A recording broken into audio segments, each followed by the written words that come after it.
Hi, I'm Meredith DeVita with KNOXX Video, and today we're here with Gilbert Melendez. Gilbert, how are you doing? I'm doing great. Just 1 week out of my fight. Just kind of relieved that all my training is done.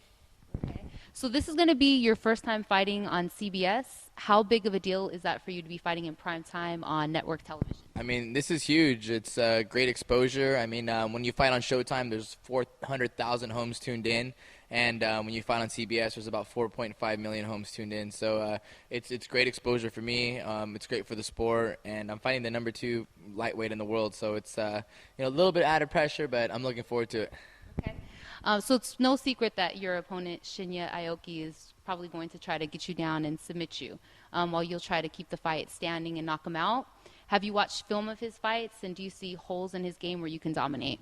Yeah, definitely. He's actually a guy I've studied, the most film on leading up to a fight. But yeah, there's no secret. I want to keep it on my feet, sprawl and brawl, and knock him out, and that seems to be most people's game plan.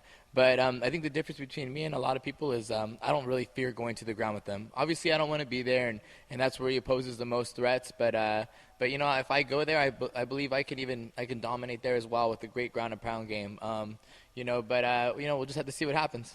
Okay. So what did you think of his fight with Hirota where he broke his arm and then gave him the finger? Oh man, that was nuts. Because Josh and we had that big war afterwards, and then and they asked me, "Who do you want to fight?" And I was like, "I want to fight Shinya Aoki." Wow. And then it's New Year's Eve, and we're all hanging out, me and my friends, and we watch this, and we see him break the guy's arm, and it gets quiet in the room for a second. And my friend's like, "He's gonna break your arm, Gil." So we all start laughing and just teasing. So it's kind of funny, but you know what?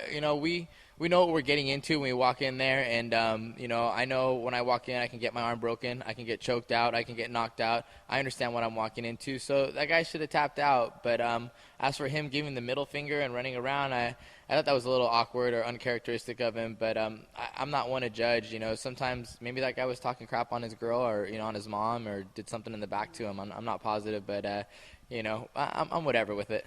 Okay. So if you win the fight on April 17th, where do you feel that you should be ranked in the lightweight division? Because I understand that you talked about before you and Josh Thompson not getting enough credit when it comes to ranking. Yeah, definitely. I thought him and I, put on an amazing show, and it's like, it was by far like, close fight as well, and we both have a lot of respect for each other, and I got put back in the top 10 and he got taken out, and it didn't make really that much sense to me that he got taken out, and I feel like Strikeforce fighters don't really get that much respect, but hopefully when I beat this guy right here, Josh gets back in the top 10 and I'm back in the top 5 right there, but I'm really trying to get respect for the lightweights in the Strikeforce organization. I don't feel like we get that much respect. That's good. Your mind's right. When I beat this guy. That's good. Okay, so your teammate Jake Shields has made some critical comments about Jose Canseco.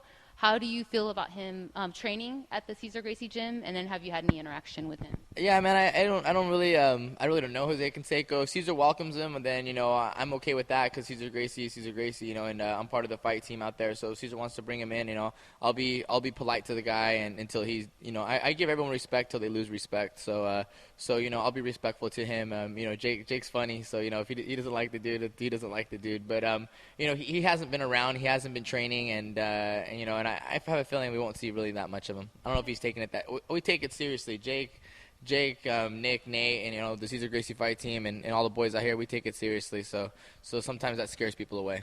Okay. So you're going to be a father this late summer. How excited are you about that? And do you know yet if it's a boy or a girl?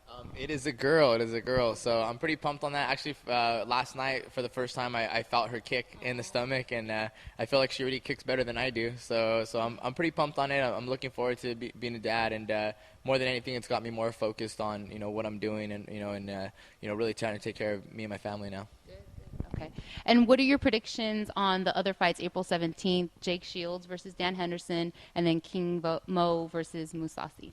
Wow, I'm going to have to go with Jake Shields, via submission, and I think he's going to take him down and surprise everyone, and I don't think Dan Henderson's ever locked horns with anyone with like Jake Shields. And King Mo and Gegard Mousasi, oh man, I like both of them, and they're so good. I don't even want to say it, but Dang, man, I have a feeling that King Mo is going to surprise a lot of people with his superb takedowns. You know, he's a very good wrestler, and you know, and I don't.